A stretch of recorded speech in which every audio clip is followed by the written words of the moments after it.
기독교 사상가인 C.S. 루이스, 지난주에도 소개했었는데요.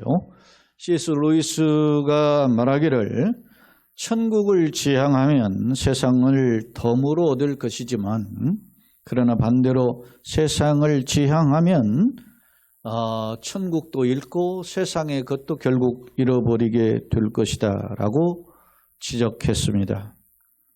이는 이 땅의 나그네를 어가는 사는 성도가 어떤 삶을 살아야 되는지에 대한 방향성을 제시한 표현이라고 보여집니다. 어거스틴은 신국론에서 우리는 두 도성 가운데 끼어 있다 그랬습니다. 우리는 천국을 바라보는 신의 도성, 시티 오브 갓이라고 하는 하나님의 나라를 바라보는 삶이지만 그러나 이 땅에서 살고 있는 시티 오브 월드 속에 살고 있기 때문에 우리가 어떻게 살아야 되는지를 분별하는 지혜가 필요함을 교훈하고 있지요.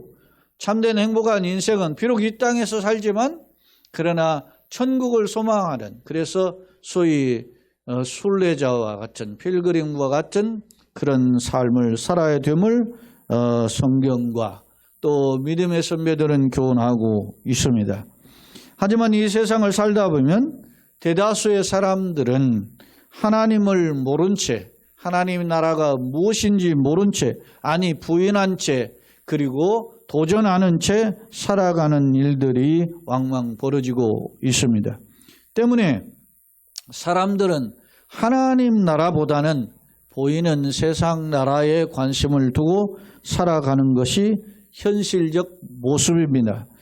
이러한 모습은 우리 기독교인들에게 찾아볼 수 있는 현상이라는 점에서 안타까운 부분이 있고 우리 자신도 그런 모습이 보일 때마다 하나님 앞에 죄송하고 부끄러운 부분이 있는 것도 사실입니다. 기억할 것은 예수님은 산상수훈에서 마태복음 6장 24절에서 그런 말씀하셨어요. 한 사람이 두 주인을 섬길 수 없다. 마찬가지로 사람이 하나님과 재물을 겸하여 섬길 수 없다라고 하시는 말씀을 분명히 교훈한 바 있습니다. 그렇습니다. 비록 이 땅에 살고 있으면서 이 땅의 것이 필요하지만 그러나 성도는 하나님의 나라를 바라보면서 지혜로운 분별력과 판단 속에서 살아가야 됨을 교훈하고 있음을 알 수 있습니다. 사랑하는 성도 여러분, 그렇다면 우리의 모습은 어떠합니까? 여러분 자신의 삶은 과연 어떠하다고 생각합니까? 우리가 살고 있는 세상의 기준이 사람들의 능력과 성공을 평가하는 사회이지요. 그렇기 때문에 갈수록 이러한 경향이 심화되어서 그것 때문에 흔들리고 갈등하고 고민하는 것이 우리의 모습입니다. 문제는 이러한 것들 때문에 간혹 우리가 고통당하고 힘드는 것은 사실이지만 그러나 이런 것에 동화되어서 믿음을 저버려서는 안 된다는 사실입니다. 그렇다면 이러한 세상적인 기준이 가득한 시대에 우리 성도는 어떠한 방향성, 어떠한 세계관, 어떠한 복음의 가치관을 가지고 살아야 되는 것일까? 말라기서는 나그네 인생 중에서 하나님의 은혜를 회복하는 비결에 대해서 교훈하고 있습니다. 때문에 성탄 오늘과 내일 성탄절 그리고 마지막 주일 낮예배까지 세 번에 걸쳐서 말라기서 말씀을 통해서 하나님의 은혜를 회복하는 비결, 하나님의 축복을 회복하는 비결이라고 하는 주제를 가지고 세 번에 걸쳐서 살펴보고자 합니다. 사실 말라기서는 1장에서 4장까지 6편의 설교로 이루어져 있고 마지막 4장은 종합적인 교훈임을 알 수 있는데요. 왜 이런 말씀을 주셨는지 우리가 역사적인 당시 시대적 배경을 살펴볼 필요가 있습니다. 이 말라기 성경에 주어진 당시 상황은 이스라엘 민족이 바벨론의 70년이라고 하는 포로 생활을 마치고 이제 수르바벨이라고 하는 총독을 중심으로 약 5만여 명이 바벨론에서 귀환하게 되었습니다. 이 바벨론의 포로 귀환은 1차 포로 귀환이 있었고 그 뒤에 이제 2차와 3차 포로 귀환이 있게 되는데요. 이 1차와 3차의 포로기환의 텀은 약 한 100여 년이 걸쳐요. 근데 1차 포로기환이 귀환되고 그리고 성전을 건축하다가 중단되고 이제 16년 만에 다시 시작해서 완공되는 그런 우여곡절을 겪은 지 그리고 나서 약 한 50여 년이 흐른 시점으로 보여집니다. 자, 왜 이런 시간적인 상황이 염두에 둘 필요가 있냐면 이스라엘 백성이 포로에서 해방됐을 때 어떤 기대를 했을까요? 야, 포로에서 해방이다라는 벅찬 감격도 있지만 이제 하나님의 회파된 성전을 다시 회복하고 그러면 하나님이 우리에게 복을 주실 것이다 라고 하는 기대와 설렘을 가지고 돌아오게 되었던 것입니다. 그런데 두 번째 건축된 성전은 첫 번째 건축된 성전인 솔로몬 성전보다는 매우 작은 규모로 초라했습니다. 그러니까 상대적으로 규모가 작으니까 사람들이 기가 좀 죽는 거예요. 그리고 삶의 현장에 보니까 어떻게 합니까? 경제적으로 어려움이 옵니다. 특히 이제 가뭄도와 기근이 오고 이런 상황이 반복이 되다 보니까 경제적으로 비난한 것 때문에 힘들어합니다. 사회적으로 보면은 권모술수가 횡행을 합니다. 그리고 또 사람들은 그 땅에서 회복하고 돌아왔지만 어떤 상황입니까? 바벨론에 70년을 포로를 살았죠. 돌아온 지 50년 살았죠. 110년이 훌쩍 넘어가는 이 시점에 사람들이 어떻게 합니까? 처음 신앙의 모습이 상당히 상실되었단 말입니다. 사회적으로는 이방 땅 사람들이 존재하고 있죠. 지금도 이스라엘 민족이 왜 그렇게 싸웁니까? 예? 자기네들과 신앙과 다른 사람들과의 갈등 속에서 그냥 소위 말하면 땅 뺏기 전쟁하는 거잖아요. 터전을 잃어버리면 안 된다라는 강박한 절박한 심령 싸움에 싸우는 거거든요. 서로 간에. 그러니까 이스라엘이 팔레스타인이 누가 선이라고 말할 수가 없어요. 민간인을 죽이고 이렇게 하는 것도 누구든지 잘못하는 거죠. 어찌됐든 그 당시에 100여 년이 훌쩍 지나간 상황에 보니까 그 땅에 누가 살고 있습니까? 이방 사람들이 살고 있는 거예요. 그러다 보니까 자인이 이방 사람들과 짝이 되고 이방 사람들과 교통하고 심지어는 결혼을 하고 그렇게 동화되어 사는 것이 당시의 현실이었습니다. 바로 이러한 상황에서 하나님께서는 선지자 말라기를 통해서 하나님께서 메시지를 주셨던 것입니다. 특히 오늘 우리가 3번에 걸쳐서 살펴볼 텐데 이 6번의 설교를 다 함께 살피기는 곤란하고요. 이 3번에 걸쳐서 핵심적인 내용들 몇 가지만 추려보겠습니다. 첫 번째가 어떤 내용이냐면 당시 이스라엘 민족의 제사장과 백성들이 드리는 제사가 형식적이었다. 사랑하는 여러분 생각해 보세요. 돌아와서 기대한 성전은 초라합니다. 세상 속의 백성들을 보면은 세상의 백성들한테 기가 죽습니다. 그러니까 어떻게 해요? 사람들이 적당히 타협하며 적당히 흉내내는 것에 익숙해져 있음을 알 수 있어요. 그래서 제사 역시 하나님께 드리는 예배 역시 형식주의에 빠졌음을 엿볼 수 있다는 겁니다. 문제는요. 이 말라기서가 주어지고 난 뒤에 신약 성경 예수님이 오시기까지 길게는 학자들은 460년에서 또 430년까지 봐요. 그러니까 400년 이상의 긴 텀을 하나님이 침묵하셨다는 거예요. 그래서 학자들은 이 기간을 가리켜서 신구약 사이의 중간기를 영적 암흑기, 하나님의 침묵기라고 이렇게 표현해요. 왜냐하면 하나님이 말씀하셔도 이스라엘 백성이 듣지 않으니까 말할 가치를 모르신 존재가 말할 가치가 안 되는 존재하고 대화를 하지 않은 거, 대화를 중단한 거예요. 그러니까 마지막 대화를 중단하기 전에 하셨던 하나님의 마지막 메시지가 뭐예요? 말라기서란 말이에요. 그러니까 오늘날 우리가 하나님과의 관계를 회복하는 비결이 말라기서에 다 들어있어요. 짧은 4장이지만 이 말라기서를 제가 이번만 설교하는 것이 아니고 수련회 때도 한번 설교하고 있고 가끔 한 번씩 설교한 적이 있어요. 제 해석을 해서 또 설교하는 이유가 뭐냐? 말라기서는 오늘 우리가 살아가는 신앙의 방향성을 바로미터와 같은 척도로 제공하고 있다는 사실입니다. 그런 면에서 이 말라기서를 우리가 되새김해 볼 필요가 있는 거예요. 자, 말라기서 1장 1절을 같이 한번 읽어보겠습니다. 시작. 여호와께서 말라기를 통하여 이스라엘에게 말씀하신 경고라, 그렇게 기록하고 있어요. 이 경고라라고 하는 이 마사라고 하는 히브리어는 무거운 짐, 그런 뜻이에요. 무거운 짐이라는 말은 하나님께서 이스라엘 민족에게 선지자를 통하여서 주신 메시지가 경고인데 그게 무거운 짐과 같아요. 근데 이 말라기 선지자 입장에서도 보면 어떻게 해요? 무거운 짐이죠. 왜?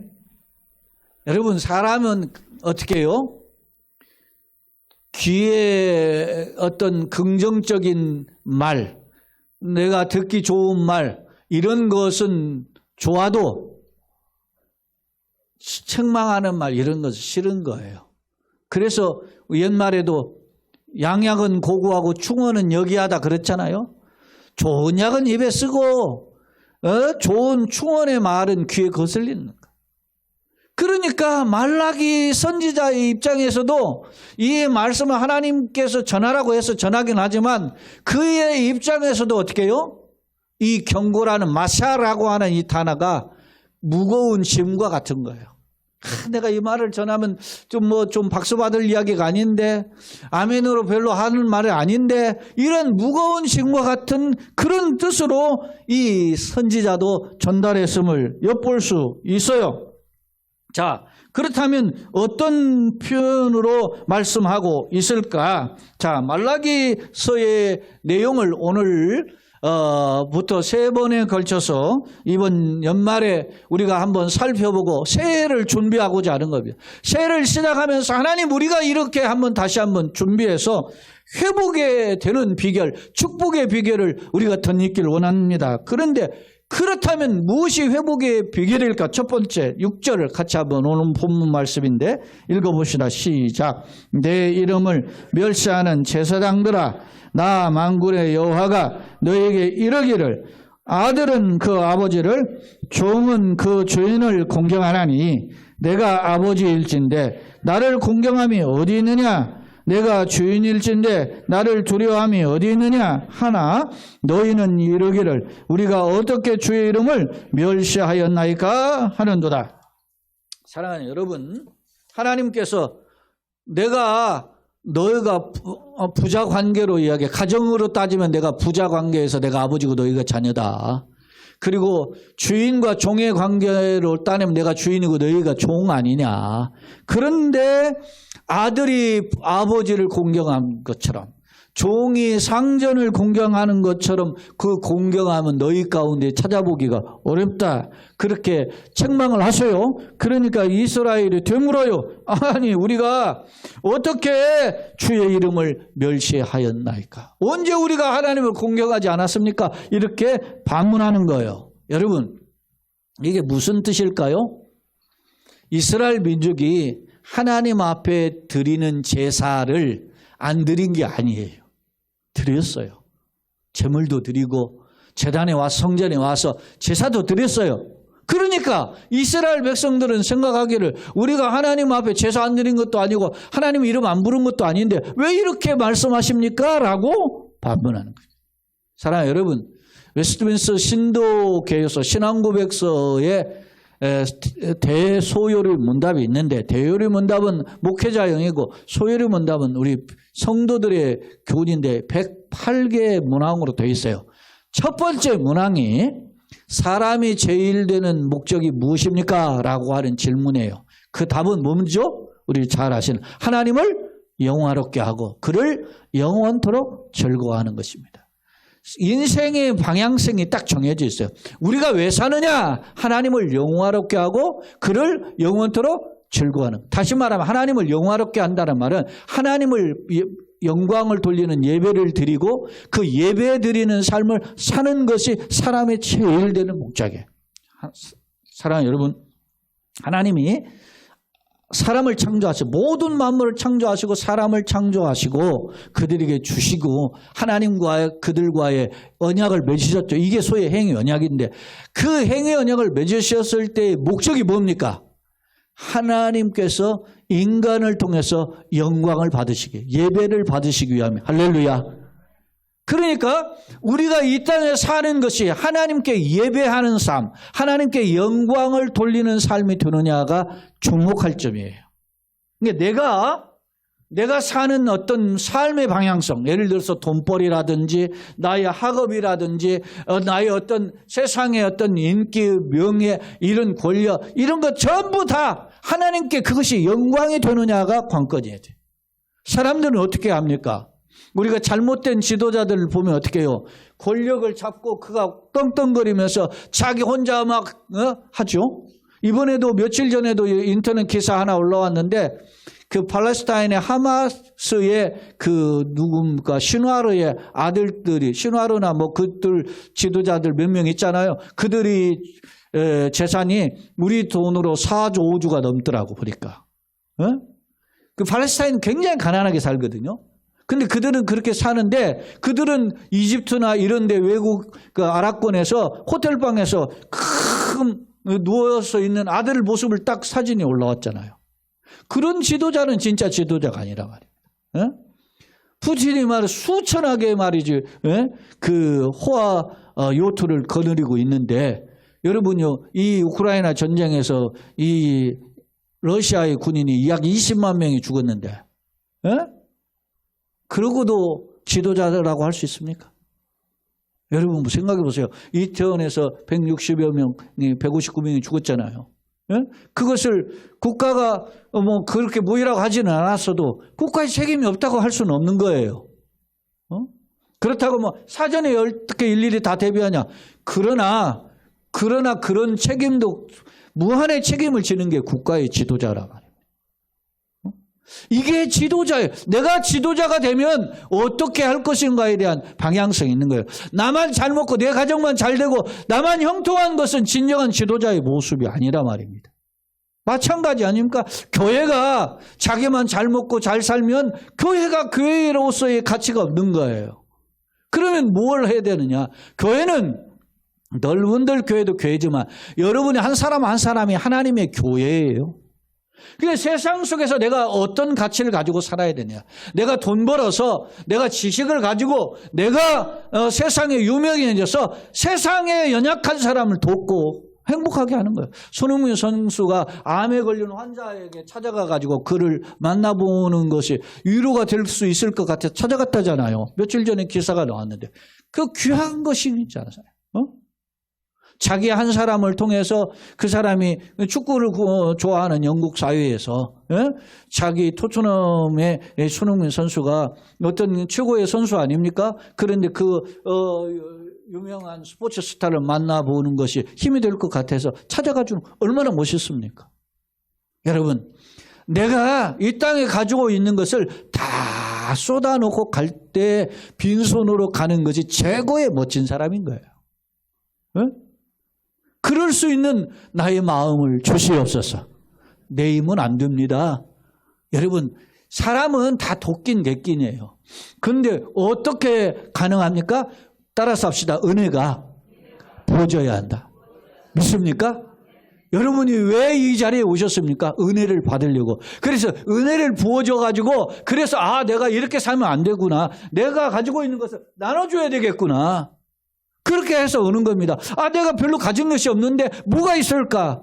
그것이 재능이면 재능을 기부하는 것이고, 돈이 있으면 돈을 기부하는 것이고, 또 내가 가지고 있는 어떤 그 지위와 권력이 있으면 남을 돕는 일에 사용하는 거란 말이에요. 그것이 진정한 건강한 모습이에요. 여러분, 교회가 이것을 계속 끊임없이 죽을 때까지 이야기해야 돼요. 잘 먹고 잘 사는 거, 그러면 그 예수님 말씀은 그 나라와 의를 구하면 이 모든 것 더 하시는 거예요. 그런데 이스라엘 백성 당시 모습이 어떻게 했습니까? 하나님을 외면할 수 없어. 왜? 포로 생활하다가 이스라엘 백성들이 70년 동안 어떤 슬픔과 절망이 있었어요? 우리가 이렇게 멸망한 것은, 개와 돼지와 같은 짐승과 같은 자들에게 짓밟힌 것은 하나님을 제대로 못 섬겼기 때문에 그랬다. 이제는 우리가 돌아간다면 하나님을 제대로 잘 섬기자. 할렐루야. 그렇게 하고 돌아왔는데, 돌아와서 먹고 사는 것이 바쁘다 보니까 어떻게 해요? 돌아와서 약 50여 년이 흐르는 동안 어떻게 했습니까? 자신들의 생각들이 각오와 결단이 흐지부지 된 것이에요. 제사는 드립니다. 예배는 드립니다. 예물도 있습니다. 그러나 하나님 보시기에는 그것이 어떻게 해요? 내 이름을 멸시하는 제사장들아 이라고 표현하고 있어요. 오늘 말씀을 우리는 기억해야 됩니다. 그래서 예배는 물론 두 가지죠. 하나는 삶의 예배가 있고 공적 예배가 있죠. 삶의 예배는 로마서 12장 1절에 그러면 형제들아 내가 하나님 모든 자비하심으로 너희를 권하노니 너희 몸을 하나님이 기뻐하시는 거룩한 산제물 너희 몸이 삶의 생활이에요. 삶을 하나님께 기뻐하시는 예물로 드리라. 이게 삶의 예배고 공적 예배는 요한복음 4장 24절 우리 같이 한번 읽겠습니다. 하나님은 영이시니 예배하는 자가 영과 진리로 예배할지라. 공적으로 우리가 교회라는 넓은들 교회라는 이런 예배의 자리가 공적 예배입니까? 이스라엘 민족의 공적 예배가 뭐겠어요? 성전에 모여서 제사하는 겁니다. 그런데 오늘 1장 6절 말라기 1장 6절에 뭐라고 이야기합니까? 내 이름을 멸시하는 누가? 제사장들아. 백성들이라고 하잖아요. 제사장들아. 왜? 제사장들이라고 이야기하면 백성들까지 다 포함되고 있어요. 왜 제사장이 하나님의 이름을 경외하지 않는데 백성들이 하나님 앞에 제대로 제사를 드리겠습니까? 그러면서 제사장들에게 하나님의 제사를 무시하고 있다라고 책망하고 있어요. 7절을 또 한번 읽어봅시다. 시작. 너희가 더러운 떡을 나의 제단에 드리고도 말하기를 우리가 어떻게 주를 더럽게 하였나이까 하는도다. 이는 너희가 여호와의 식탁은 경멸히 여길 것이라 말하기 때문이라. 그러니까 하나님 앞에 드리는 제물, 여호와의 식탁 앞에 드리는 제물이 식탁인 거죠. 하나님 보시기에 식탁 아닙니까? 그것을 하나님 받으셔야 되는데 그것을 어떻게 했어요? 경멸히 여겼다는 것입니다. 더럽게 여겼다. 왜냐? 뭘 드렸든 안 드린 게 아니에요. 가치 없게 드렸다는 거죠. 자기의 중심을 드리지 못한 겁니다. 피치 못해서 마지 못해서 안 드리면 안 되니까 부득이함으로. 여러분 그 중심을 하나님이 아시는 겁니다. 자 보세요. 8절 좀 속도를 내봅시다. 만군의 여호와가 이르노라 너희가 눈먼 희생 제물을 바치는 것이 어찌 악하지 아니하며 저는 것 병든 것을 드리는 것이 어찌 악하지 아니하냐. 이제 그것을 너희 총독에게 드려보라. 그가 너를 기뻐하게 했으며 너를 받아주겠느냐. 제가 2년 전에 우리 여름에 친구를 만나고 이렇게 모였는데 한 친구가 안 왔어요. 그래서 한 친구를 우리가 시간을 내서 별도 만났는데 그곳에서 또 같이 식사도 나누고 했는데 선물을 이렇게 줘서 가져왔어요. 그래서 가져왔는데 홍삼인데 보니까 유통기한이 지났어. 그거 먹겠어요? 이 사람은 성의로 주었지만 받는 입장에서는 찝찝해. 이거 먹어도 된다라는 생각, 유통기한 무시하고 먹지, 그럴 수도 있지만, 그러나 요즘 또 그렇잖아요. 여러분, 생각해 보세요. 그 사람이 호의로 주었다고 생각하는 호의가 조금 의심이 가는 거잖아. 그죠? 하나님과의 관계도 마찬가지입니다. 이스라엘 백성이 제물을 안 드린 게 아니에요. 그런데 눈먼 희생, 저는 것. 이 말은 뭐예요? 하나님 앞에는 거룩한 것을 드려야 돼. 왜냐? 내가 죽어야 될 자리에 대신 죽기 때문에 거룩한 것으로 자신을 중심을 드려야 되는데 이건 어떻게 해요? 마지못해 드리는 희생이라.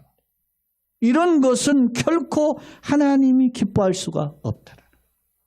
사랑하는 여러분, 오늘은 예배의 회복에 대해서 초점을 맞춰서 말씀을 드리고 있어요. 이게 살아나야 우리가 사는 겁니다. 그런데 그 예배의 중심에는 첫째, 따라서 합시다. 나의 마음과 몸을 드립니다. 아멘.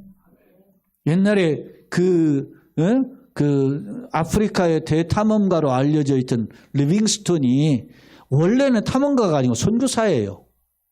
선교사. 세상은 탐험가로 알려져 있죠. 왜 탐험가예요? 아프리카 대륙을 쫙 오지를 찾아가다 보니까 그 모르는 땅들을 그리게 된 거예요. 그러니까 탐험가처럼 보인 거예요. 근데 이 사람은 뭐예요? 리빙스톤은 선교하러 들어간 거예요. 선교하러. 모르는 곳에. 근데 리빙스톤이 어렸을 때 주일학교 때 하나님께 예배를 드리는데 내게 있는 모든 것을 아낌없이 드리는 하고 헌금을 드리는데 자기는 아무것이 드릴 것이 없어서 뚜벅뚜벅 걸어 나왔다잖아요. 그리고 이 강단에 앉았다 그래요. 너 왜 거기에 앉아있니? 그러니까 나는 아무것도 드릴 게 없어서 저 자신을 드립니다. 어린아이가 그랬다는 거예요. 근데 그 약속을 그는 일평생 하나님 앞에 드린 거예요. 그래서 리빙스턴이 영국에서 최고의 영웅으로 초대했는데 영국으로 돌아가지 않고 아프리카에 묻혔어요. 저는 어렸을 때 이 마음을 초질관할 수 있다는 것은 대단한 거 아닙니까? 자, 여러분. 오늘 우리가 여러분요 비싼 거 많은 거 바치라는 게 아니에요. 나의 몸과 마음이 중심이 하나님께 드려요. 그래서 이 예배가 하나님의 기뻐 흠명하시는 예배가 되게 하여 주옵소서. 그래서 기왕이면 어떻게 합니까? 오늘 영상으로 드리는 것도 예배겠지만 그러나 어떻게 해요? 내가 몸을 질질 끌고 와서 예배당에 와서 예배를 드리고자 하는 것이 더 귀하고 값지다는 거예요. 그런 고민을 하셔야 되는 겁니다. 예? 우리 마음 속에 이러한 하나님의 은혜가 부어지기를 예수님의 이름으로 축원합니다. 성령의 은혜가 있어야만 가능한 거예요. 자, 창세기 4장 7절 말씀을 같이 한번 읽겠습니다. 네가 선을 행하면 어찌 낯을 들지 못하겠느냐? 선을 행하지 아니하면 죄가 문에 엎드려 있느니라. 죄가 너를 원하나 너는 죄를 다스릴 죄니라. 사랑하는 여러분, 가인에게 하시는 하나님의 말씀이에요. 가인이 어떤 사람입니까? 아담과 하와가 낳은 첫 번째 아들입니다. 그리고 두 번째 아들이 아벨이죠. 근데 하나님께서 이 두 아들이 각각 하나님께 드리는 제사를 드렸는데 하나님이 가인의 제사는 받지 않고 아벨의 제사는 받았어요. 학자들 중에는 혹은 가인은 땅의 곡식으로 드렸고 아벨은 양의 피로 드렸다 해서 피의 제사는 받고 곡식 제사는 안 받는다. 그러나 꼭 그렇지만은 않아요. 왜냐? 성경의 5대 제사 중에 소제라고 하는 곡식 제사가 있잖아요. 문제는 여기서 창세기 4장 7절에 보니까 하나님이 가인의 제사를 받지 않은 이유가 있어요. 여기 보면 뭐라고요? 네가 선을 행하면 어찌 낯을 들지 못하겠느냐? 선을 행하지 아니하면 죄가 문에 엎드려 있느니라. 죄가 너를 원하나 너는 죄를 다스릴. 다시 말하면 무슨 말입니까? 세상에 못된 짓 다 하고 교회에 와가지고 예배 드리고 예물만 헌금만 한다고 하나님 받지 않는다는 겁니다. 따라서 합시다. 예배와 삶이 균형을 갖추자. 아멘. 그래서 이런 표현을 한 겁니다. 주일을 평일같이 평일을 주일같이 그런 말이 나온 거예요. 주일 예배를 드리는 것처럼 평일을 살아가고 평일의 삶에 그런 하나님의 마음을 가진 것처럼 오늘 주일 예배를 드려야 됩니다. 할렐루야. 오늘 우리가 어떤 예배의 삶이 필요한가? 성전의 예배도 귀합니다. 동시에 삶의 예배도 귀합니다. 그것을 말씀하고 있어요. 자, 이제 말라기 1장 9절 10절을 함께 읽어봅시다. 만군의 여호와가 이르노라 너희는 나 하나님께 은혜를 구하면서 우리를 불쌍히 여기소서 하여 보라. 너희가 이같이 행하였으니 내가 너희 중 하나인들 받겠느냐. 만군의 여호와가 이르노라 너희가 내 제단 위에 헛되이 불사르지 못하게 하기 위하여 너희 중에 성전을 문을 닫을 자가 있으면 좋겠도다. 내가 너희를 기뻐하지 아니하며 너희가 손으로 드리는 것을 받지도 아니하리라. 아멘. 자, 사랑하는 여러분 제가 강조하는 것 중에 여러분 기도에서 꼭 이 말을 넣으라고 하는 표현이 있었죠? 뭐죠? 하나님 나를 불쌍히 여기소서. 여러분 이 기도가 최고의 기도예요. 할렐루야. 하나님 나를 따라서 하나님 나를 불쌍히 여기소서. 아멘이십니까? 하나님의 은혜 불쌍히 여기다는 하나님의 처분대로 맡깁니다. 근데 하나님의 처분은 어떤 겁니까? 너희를 향한 나의 생각 내가 하는 재앙이 아니고 뭐요? 평안이에요. 하나님은 이런 놀라운 분이 믿습니까? 근데 불쌍히 여겨달라고 오늘 하잖아요. 자, 9절에 우리를 불쌍히 여기소서 하여 보라. 그런다 너희가 이같이 했으나 내가 너희 중 하나님들 받게 안 받는다는 거예요. 왜? 표리 부동이에요. 겉과 속이 다르기 때문에. 겉으로는 하나님 불쌍히 여기소서 그렇게 하면서 하나님 없이 사는 거예요. 하나님이 귀찮아. 하나님이 못마땅해. 하나님 모시고 사는 것이 불편하단 말입니다. 에? 여러분 이걸 잘 알아요. 그래서 여러분이 일평생 사는 동안에 이 마인드를 놓치지 마세요. 이거 놓치는 순간 망하는 거예요. 이게 하나님 다 아시잖아요. 그래서 내가 교회 봉사하는데 좀 교회 가야 돼 이런 말 하지 마. 이거 중요한 거야. 굉장히 중요해요. 목사인 저 자신이 그랬죠. 예전에 그런 어떤 놈이 새벽기도 만들어 놨어 이런 말을 할 때가 쑥 있는 거야.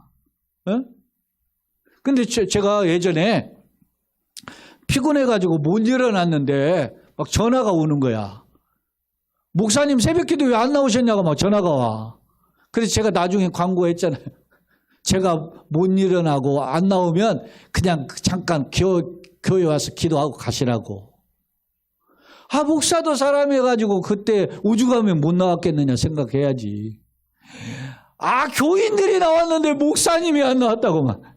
그렇게 이게 인간이에요. 사랑하는 여러분, 그게 옳은 것은 아니지만 이해는 되는 거잖아요.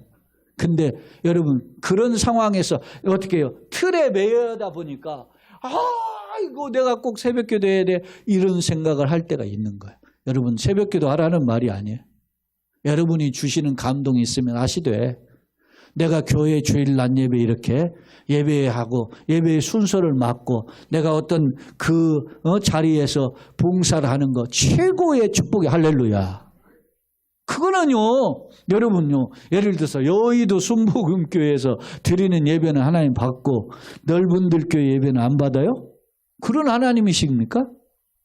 그런 하나님이라면 나는 처음부터 안 믿어. 하나님은 두세 사람이 모인 곳에도 계시는 분이 믿습니까? 그런데 그 예배가 어떤 예배가? 기쁨과 설렘과 영광을 돌리기 위한 마음으로 작은 헌신이지만 과부에 뭐요? 2랩돈을 사랑하셨잖아요. 동전 2립을 떨리는 마음으로 드리는 그 중심을 기억하시는 부자가 말이 거들먹거리면서 내는 헌금은 외면하시는데 하나님은 떨리는 마음으로 자신의 중심을 드리는 그 예물을 받으십니다. 세상은 어떤 겁니까? 제가 그래서 세상에서 이런 지금 뭐 도끼 성금 무슨 문제가 있으면 뭐 수혜 헌금 뭐 이렇게 뭐 성금 이런 걸 걷잖아요. 그러면 누가 돈 많은 사람들은 거기다가 말이지 큰 고딕으로 막 큰 글씨로 그리고 사진까지 넣어. 방송이나 신문 보세요. 제가 우리 교단 기독신문 하는 곳에도 전화를 한 거야. 야, 이런 사진, 이거 금액 이런 거 한 거, 이거 지워라. 에? 꼭 세상 따라가냐? 왜? 1,000만 원 낸 사람, 이런 500만 원 낸 사람들은 사진 딱 나와. 그 교회 목사. 10,000원, 20,000원 낸 사람은 그냥 한 줄 딱 나오고. 이게 세상 논리야.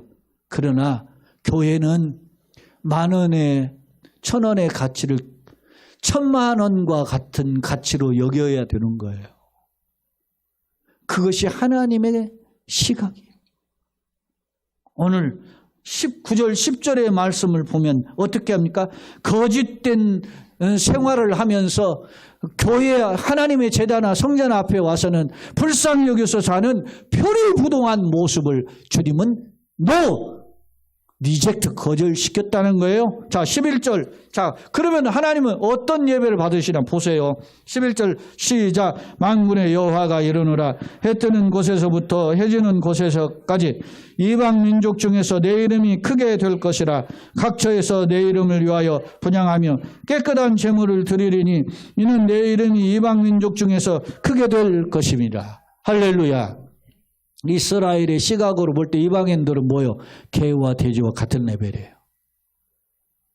그런데 하나님은 그 개와 돼지처럼 여기는 이방 민족 중에서 내 이름이 크게 될 것이다. 사랑하는 여러분, 이스라엘의 시각으로 보면 우리는 어떻게 이방인이에요. 그런데 오늘 우리가 하나님께 영광을 돌리는 예배의 자리에 서 있단 말이에요. 오늘 우리가 드리는 예배를 주님이 기뻐 받으시는 줄로 믿습니다. 마지막으로 이제 12절로 14절을 한번 또 살펴보고 정리하도록 하겠습니다. 그러나 너희는 말하기를 여호와의 식탁은 더러워졌고 그 위에 있는 과일은 곧 먹을 것은 경멸히 여길 것이라 하여 내 이름을 더럽히는 도다. 만군의 여호와가 이르노라. 너희가 또 말하기를 이 일이 얼마나 번거로운고 하며 코웃음치고 훔친 물건과 저는 것 병든 것을 가져왔느니라. 너희가 이같이 봉헌물을 가져오니 내가 그것을 너희 손에서 받겠느냐?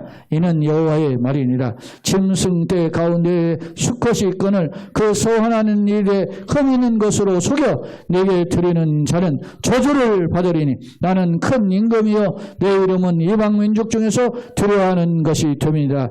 만군의 여호와의 말이니라. 할렐루야. 여러분 보세요. 이스라엘 백성들이 뭘 가져왔어요?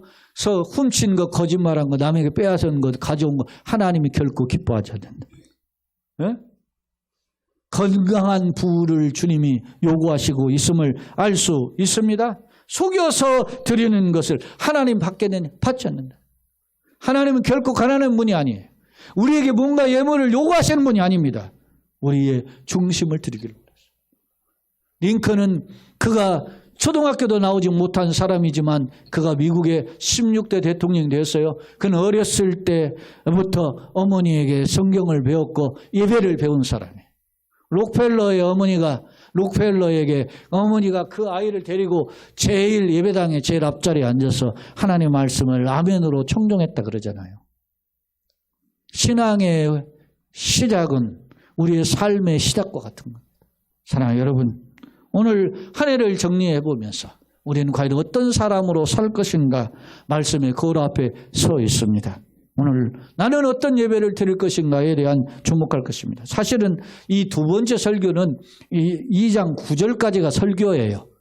이 1장 6절부터 2장 9절까지가 이 두 번째 설교인데 그 설교를 우리가 다 살펴보지는 못하고 두 절만 한번 더 읽고 마치겠습니다. 2장 2절과 3절입니다. 잠 읽어보겠습니다. 만군의 여호와가 이르노라. 너희가 만일 듣지 아니하며 마음에 두지 아니하며 이 내 이름을 여러 어깨를 하지 아니하면 내가 너희에게 저주를 내려 너희의 복을 저주하리라. 내가 이미 저주하였나니 이는 너희가 그것을 마음에 두지 아니하였음이라. 보라, 내가 너희 자손을 꾸짖을 것이요 똥 곧 너희 절개의 희생의 똥을 너희 얼굴에 바를 것이라. 너희가 그것과 함께 제하여 버림을 당하리라. 사랑하는 여러분, 하나님께서는 우리가 성전에서 드리는 제물에 마지막 희생 제물에 더러운 것은 버리잖아요. 그러나 하나님께서 그것을 제거한 것처럼 너희를 제거할 것이다. 경고하고 있어. 바른 예배, 하나님을 경험이 얼마나 중요한지 말씀을 통해서 되돌아보게 하십니다. 바라기는 우리가 지금까지도 선한 싸움을 싸우고 오늘 또 이 추위 속에서 또 빙판길 속에서 하나님의 예배당에 올라온 그 중심을 주님께서 기억하시고 여러분의 몸과 마음과 삶이 하나님을 기쁘시게 하고 세상에 덕을 끼치는 통로가 되어서 하나님께서 아브라함 부르셨을 때 뭐라 했어요? 천하 만민이 너를 인하여 복을 얻으리라. 할렐루야. 그런데 아브라함이 창세기 보세요. 12장부터 13장 계속 보면 아브라함이 특징이 있어요. 뭘 했어요? 아브라함이 가는 곳마다 옮겨가는 곳마다 여호와의 이름을 불렀더라. 여호와를 위하여 단을 쌓았더라. 할렐루야. 제사로 시작했단 말입니다. 사랑하는 여러분, 주일은 한 주간의 시작입니다. 우리가 한 주간을 시작하면서 예배로 시작하는 것은 내가 하나님과의 관계에서 살겠습니다라는 고백이거든요. 이러한 고백이 여러분의 삶을 지배하시고 가정을 지배하시고 사업장을 지배하시고 성업을 지배하시고 건강을 주장하셔서 하나님께는 영광, 여러분에게는 은혜와 복이 되는 통로가 되시기를 예수 그리스도의 이름으로 축원합니다. 아멘.